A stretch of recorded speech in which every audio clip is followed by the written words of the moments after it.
Vēl pirms kāda laika eiro uzskatījām par tādu kā panacēju. Saka, ja Latvija būtu eirozonā, krīze mūs nesistu tik smagi, lai to pārvarētu pēc iespējas ātrāk jāpievienojas eiro, pat tad, ja jālien pa sētas durvīm. Grieķijas piemērs uzskatām rāda, ka tā viss nebūtu. Dziļajā bedrē Grieķijai draud pievienoties arī Portugāla, Spānija, Īrija un nu jau arī Itālija. Tāpēc nav brīnums, ka finanšu investori no šo valstu nosaukumu pirmajiem burtiem salikuši vārdu pigs, kas tulkojumā nozīmē cūkas. Tikmēr Eiropas Savienības un Eirozonas varenie ar Vāciju priekšgalā pūlas nosargāt Savienības politisko stabilitāti un pievilcību investorācijas, vienlaikus mēģinot blēdīgos grieķus piedabūt pašus tik galā radušos situāciju. Par spīti Eiro grupas vadītāja pēdējiem paziņojumam, ka Grieķijai finansiāla palīdzība nebūs vajadzīga, īstas cerības, ka Homēra dzimtene izķeprosies pati, ekonomistiem nav. Vairāk kārt apspriestā Grieķijas izmešana no Eirozonas tiesiski nav paredzēta, bet izstāties ir iespējams. Vācu eksperti iesaka ar Grieķiju parakstīt līgumu, ka tad, ja tā nesavedīs ekonomiku kārtībā, pati izstāsies no Eirozonas. Mūsu aptaujātie eksperti gan šādu scenāriju neuzskata par iespējamu. Ne politiski, ne ekonomiski, ne monetāri tādu risinājumu neviens šobrīd nopietni neizskata.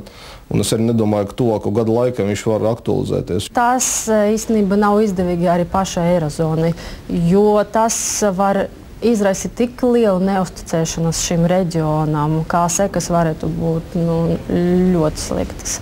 Jebkurā gadījumā pašreizējais haoss eiro padarīs stipri vien ievainojamāku. Izskan pat apgalvojumi par eiro krahu. Ekonomisti gan par to neiesaka uztraukties, jo pašreizējais fonds ir lieliska platforma spekulācijām, kas valūtu tirgu nav nekas neparasts. Soros un citu hedge fondu menedžeri domā, ka eiro patiesais līmenis, pie kura viņam būtu jānonāk, ir 1:1 ar dolāru. Un pat labam viņš ir apmēram 30% augstāks.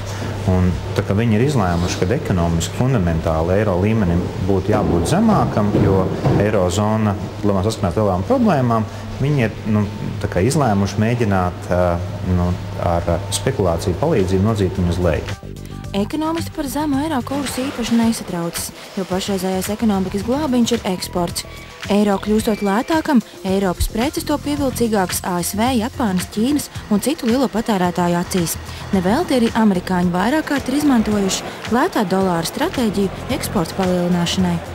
Vienīgie, kas patiesi noraizējušies, ir vācieši, kur daudz ekonomistu acīs ir vainojami pigas valstu ražošanas sabrukumā. Vācija burtiski pārpludinājusi Portugāli, Grieķiju, Īriju, Spāniju un Itāliju ar savām precēm. Tās pašreizējos apstākļos vairs nav spējīgas saglabāt savu konkurētspēju un izlīdzināt milzīgo importu pārsvaru pār eksportu. Arī agrāk ir bijušas šādas situācijas, taču galvenais instruments, kas glāba šādās reizēs, vietējās valūtas devalvācija, Eirozonā vairs nav iespējams. Eiro centrā ir Vācija, kas ir stipra valsts un daudz eksportē, un viņai pienākās, ka tas kurs ir augsts, jo viņi ir spējīgi eksportēt. Un vienlaikus Eirozonā ir arī vājas valstis, tā kā Portugāla, Itālija, Grieķija, Spānija, kuras nespēja eksportēt. Viņām pienāktos vājš eiro kurs. Tad kādam jābūt eiro kursam atbilstoši Vācijas stiprumam vai Portugāles stiprumam? Analītiķi te velk paralēlis ar ASV. Ja kāds štats nokļūst ekonomiskās grūtībās, tas saņem palīdzību nodokļu atlaižu un tiešā veidā līdz pat 30% no zaudētās summas. Arī Eirozonas stiprākajām valstīm būtu jārīkojas tāpat, taču atšķirībā no ASV, Eirozona nav politiski vienota. Es domāju, ka tas beigsies visticamāk kaut kādā veidā ar to, ka vācieši samierināsies ar savu likteni un sāks pārskaitīt naudu uz Grieķiju. Vai arī tas beigsies ar milzu bezdarbu Grieķijā, tā kā tagad Latvijā. Tomēr pārējai Eirozonai izdevīgais kritums kādu laiku saglabāsies. Mūsu analītiķi prognozē, ka tas eiro kurs viņš varētu vēl kādu laiku samazināties pret dolāru, varbūt aiziet līdz 1,30. Taču diezin vai ilgi, jo šķiet Grieķija un pārējās valstis krietni aizainojušas ASV ekonomiskās nedienas, kas drīz vien varētu kļūt par svarīgāku ziņu investoriem, krietni samazinot dolāru vērtību. Lētākais eiro pret dolāru izdevīgs ir ne tikai Eirozonas valstīm, bet arī Latvijas uzņēmējiem. Varētu būt tas arī izdevīgi tiem uzņēmumiem, kuri eksportē savas preces uz tām reģioniem, kuri vairāk izmanto dolāru nevis eiro, piemēram, NVS reģions. Bet no otras puses, protams, ja mēs importējam preces no tiem reģioniem, kuri ir orientēti uz dolāru, tas nav izdevīgi, jo šis imports palika tagad dārgāks.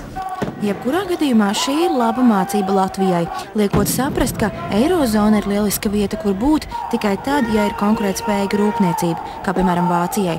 Pretējā gadījumā, ja eksports nav stabils, Eirozona arī Latvijai var kļūt par slazdu.